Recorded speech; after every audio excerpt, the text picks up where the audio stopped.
Heaven's calling, chains are falling, hope is dawning, bright and true. Day is breaking, night is quaking, God is making all things new. Jesus saves.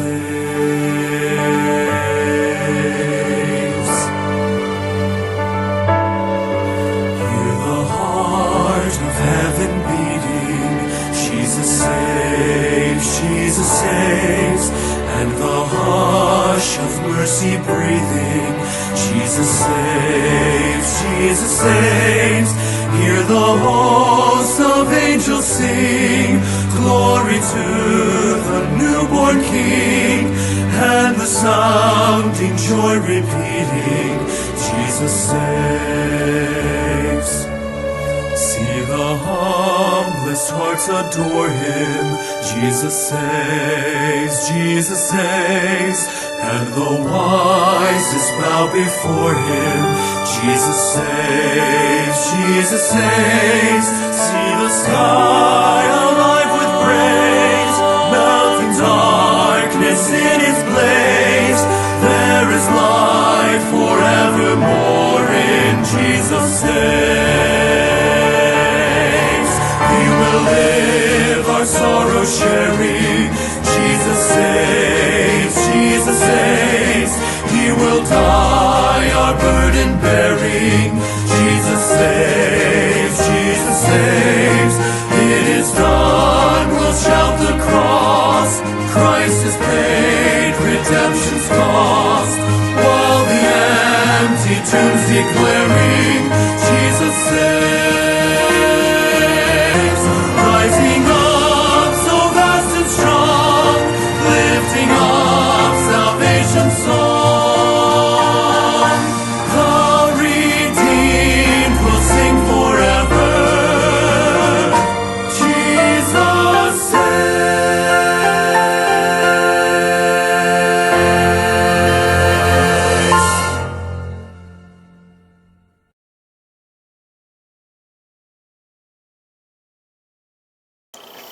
Higala mayong adlaw, kini na sab si Brother Joseph Mark sa Sidon sa Emmanuel Bible Baptist Church. Kini ang among programa nga the 15-minute Bible Truth. Salamat sa pag-tune in karon.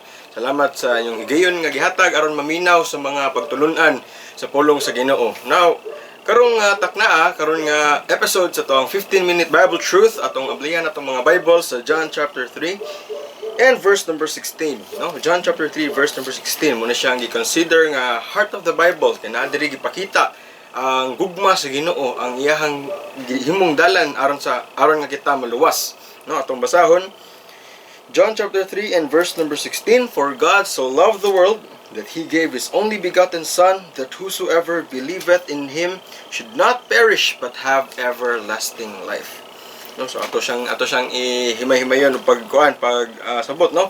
For God so loved the world that He gave His only begotten Son, that whosoever believeth in Him should not perish but have everlasting life. No, giingon diri nga tungod sa grabe nga gugma sa Ginoo sa kalibutan, iyang gihatag iyang kaugalingon nga anak nga kung misin kinsay mo tuon niya dili na magantos but shall have eternal life, everlasting life, no? Ingon diri nga grabe ang gugma sa Ginoo sa kalibutan, no? Grabe to the point nga iyang gihatag ang iyang kaugalingon nga anak. Nganong gigugma day sa Ginoo? Ngano day brad nga unsa day naas kalibutan nganong gigugma pagayon unsa day nganong gipada din sa Ginoo si Jesus Christ iyang anak, iyang bugtong anak diri sa kalibutan. Nganong ingon man diri nga not perish but have everlasting life. Unsa day point ana niya tanan brad? Now the point here is that kung wala tay Jesus Christ, kung walay gipada ang Ginoo nga manluluwas nato, we will perish. No, we will perish. Tungod kita makasasala, gingon sa Bible sa Romans chapter 6 and verse number 23 nga tungod kay makasasala ta, ang bayad sa sala mo'y kamatayon. Magantos ta, dili lang kay sa physical death, no? Kay naturally ang mga tao magtiguang, mamatay, magkasakit, mamatay, or any other way nga mamatay sila, so mamatay gid sila. But nailaing kamatayon gisgutan sa Bible, which is ang kamatayon sa impyerno, everlasting death. Na mayingon diri everlasting life and nasa everlasting death dito sa kalayo sa impyerno. Hangtod sa hangtod ka magantos dito tungod sa imuhang mga sala. But grabe ang gugma sa Ginoo nato. No? This month, this kanang ingaron nga mga panahon na nag-celebrate ang mga kalibutan sa the month of love kuno. Kay naaman diri ang February 14, the Valentine's Day. No, na mga ingana mga butanga. So ilang gibuhat is that they express their love sila mga loved ones. No, ilang tagaan og chocolate baron, ilang i-take out sa date or do something special para nila. But as Christians, we don't believe that because our love is not based on 1 month only. In fact, ang atoang gugma nga atoang gikinabuhi karon kay kaning gugma nga gihatag sa Ginoo. No, for God so loved the world. Grabe nga gugma. Why? We don't deserve that love. We did not deserve Jesus Christ going here sa kalibutan. Iyang gibiyaan dito ang langit, ang pagkanindot sa langit, iyang gibiyaan para lang luwason ka. We don't deserve that. No? Unsa ra man ta nga pagkatao, no? We do mistakes. We make mistakes. We disappoint God every day sa tong kinabuhi. In fact, walay matarong sa Ginoo sa iyang tubangan. No, walay kanang worthy nga luwason sa iyang tubangan. Walay worthy nga tagaag chance nga maka-escape sa hell. Walay worthy nga tagaag chance nga moadtog langit kikitang tanan mga makasasala at tubangan sa Ginoo. Nasa tong kasing-kasing wala nakapahimuot sa Ginoo. Our whole being wala nakapahimuot sa Ginoo. That's why grabe nga gugma sa Ginoo. We did not deserve that. Si Jesus Christ, His only begotten Son, no? Ngano si Jesus Christ man? Because He is the only one capable. He is the only one who is able. You know, He is the source of salvation. Wala na ilain pa. Ingon ang Bible nga there is none other name nga gihatag nga gikan sa langit diri sa yuta, no other name but Jesus Christ. No, ano si Jesus Christ man, brad? He is the source of our salvation. You know why? Tungod sa grabe nga gugma sa Ginoo nato, wala siya nagpada og laing tawo. Wala siya nagpada og apostles, wala siya nagpada og anghel, no? He sent God Himself, no? The second person of the Godhead, the triune God, no, si Jesus Christ. Iyang anak iyang gipada, no? Iyang gipada si Jesus Christ sa kalibutan because He can fulfill the requirements needed for salvation. No, He is the only one who can fill those requirements sa kaluwasan. Number one, He is able to save.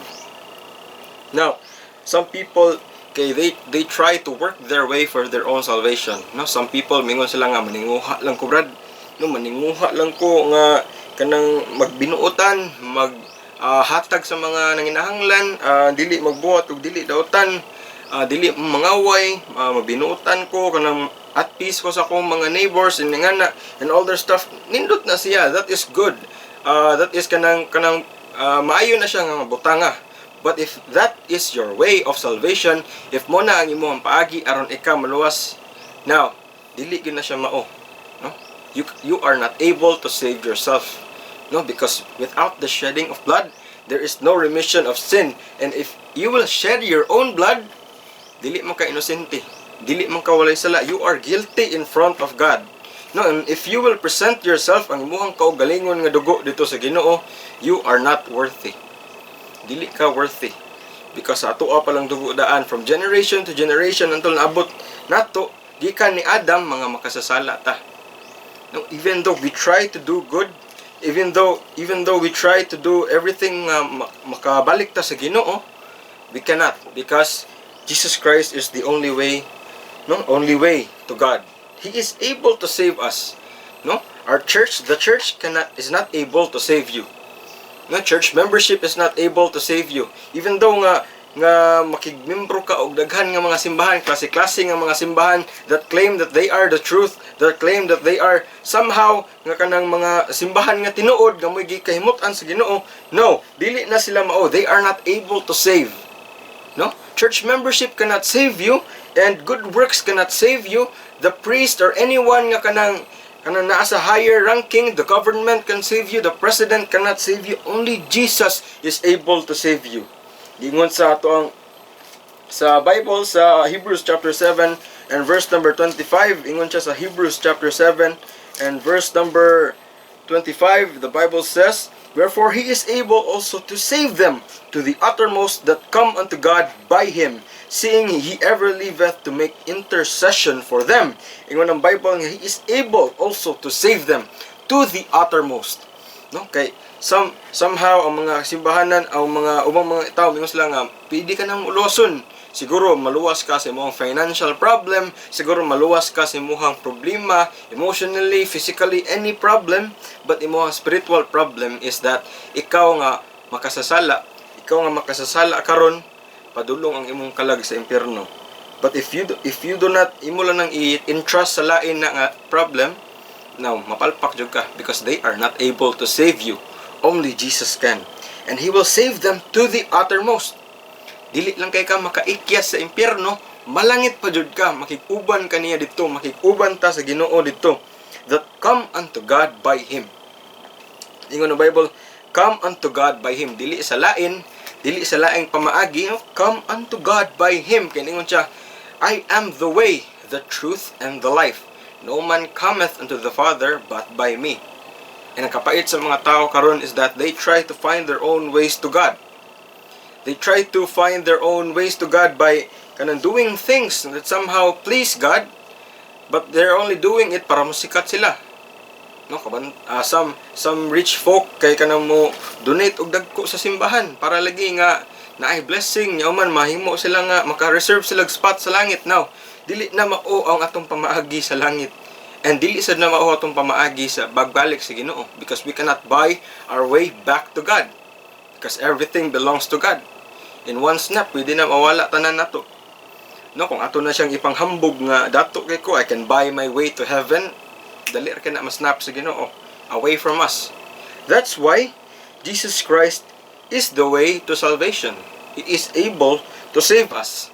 No? And not only save us, kanang save nga kanang maluwas ta gikan sa impyerno, save us to the uttermost, dadun ta niya sa langit nga makig-uban niya dito hangtod sa kangturan. No, si Jesus Christ ra way lain. And He is able to save us. Kaya ta niya nga luwason. No, mo na nga iyahang dugo may perfect nga sacrifice dito sa Kalbaryo. Mo na nga wala siya nagsugo og lain. Siya mismo mo iniadto sa Kalbaryo.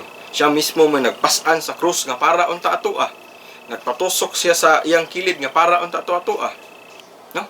Mo na nga He is able to save us because He was the perfect sacrifice nga gikahimut-an sa Ginoo.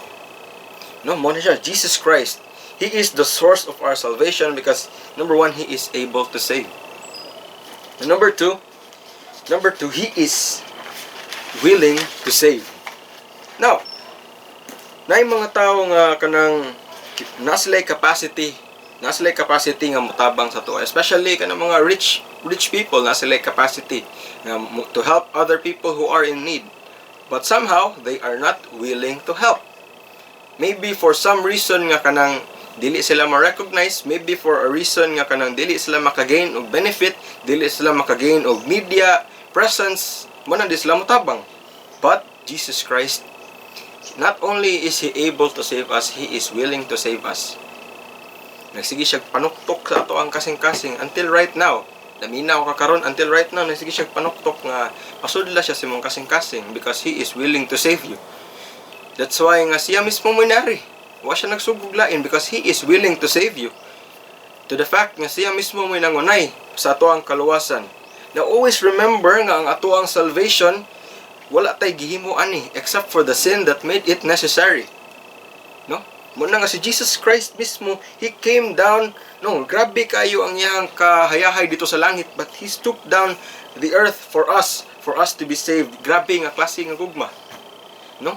Now, sa mga uban nga mythology, sa uban mga Greek mythology, sa uban mga klase-klase nga mga Ginoo, their gods won't do that.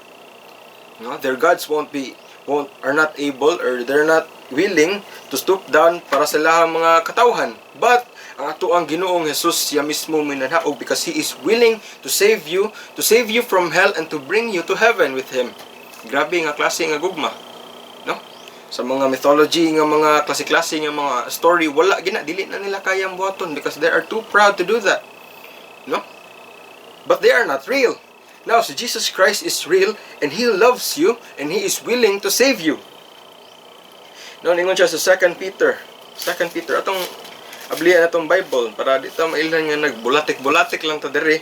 No, 2 Peter chapter 2 verses 3 to 4 ingon siya nga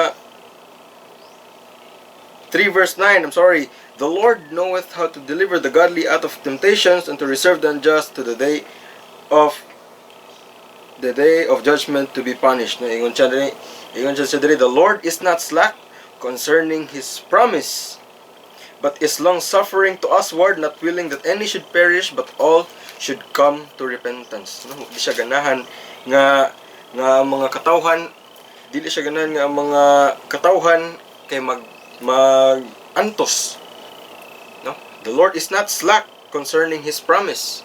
Wala siya nag-compromise, wala siya nag-promise diya gibaliwa lang, no? But He does not slack concerning His promise. Kay grabe siya nga Ginoo. Grabe siya nga He does not lie. Gingon kay sa Titus nga God that cannot lie promised before the world began. 2 Peter chapter 3 and verse 9. Naadri sa 2 Peter chapter 3 verse 9, no, ito ang verse nga gibasa kanina, the Lord is not slack concerning His promise, as some men count slackness, but is long-suffering to usward, not willing that any should perish, but that all should come to repentance. Grabe no, long-suffering. Na until now, bahalag gibaliwa siya sa mga tao, bahalag daghan kay wala nituo sa iyang existence, bahalag daghan nagtamay sa iyang ngalan, but He's still long-suffering. Wala gyapon niya gipagawas iyang full nga kapungot diri nato, because naa pa siya higugma nga nabilin para nimo, naa pa siya mercy and grace na nabilin para nimo. That's why He's knocking on your heart, hoping that you would let Him in, because grabe iyang gugma kanimo. Now, kung kana nga, for example, sa kalibutanon lang nga pagsulti, if our love is not reciprocated, di ba, ma-discourage ta. If our love is not somehow returned to us, di ba, sakit na sa tungdughan. How much more sa Ginoo? No, we did not deserve the love that He gave, but He gave it anyway tungod siyang grasya, ihang gugma o kaluoy diha kanimo. I hope today would be the day nga mo realize ka nga si Jesus Christ kay nahigugma nimo, and He died on the cross for you, and if you believe Him, maluwas ka. Simple na kaayo, wala niya pabayri kay nahigugma siya nimo. Kibaw siya nga di nimo kayang luwason imong kaugalingon, ug na ubang tao nga dili sad sila willing nga muluwas nimo. That's why He made a way. That's why siya mismo may nagbuhat og pagi. I hope today will be the day that you will realize that. No? Now sa mga tao karon mo celebrate sila sa love month, no? Sa love day, sa Valentine's Day, but every day sa mga Kristohanon, every day sa mga tao nga gigugma sa Ginoo is a love day. Because God's love is demonstrated by us daily. And ikaw, if wala pa ka-experience ana nga klase nga gugma, dawata si Jesus Christ. Kay iya na sad nang gi-demonstrate dito yung gugma sa krus sa Kalbaryo for you and for me. No, dawata si Jesus Christ, libre na, wala ri bayad. Ingana siya kay gugma nimo. Igala, daghang salamat sa imong pagpaminaw karon sa ato ang episode sa The 15-Minute Bible Truth. We hope to see you next time sa upcoming na mga episodes. Please like our page, and God bless you. Have a great day ahead. Kung ikaw nagatuo sa pulong sa Dios mahitungod sa kaluwasan, pagampo ani nga inampuan, Ginoong Hesus, usa ako ka makasasala ug dili angayan sa langit. Salamat sa imong kamatayon didto sa krus alang sa kabayaran sa akong sala. Pasaylo ako sa akong mga sala ug akong angkunon si Ginoong Hesus nga akong manluluwas. Pasudla si Ginoong Hesus sa akong kasing-kasing, kay gusto kong malangit. Sa ngalan ni Ginoong Hesus Kristo. Amen.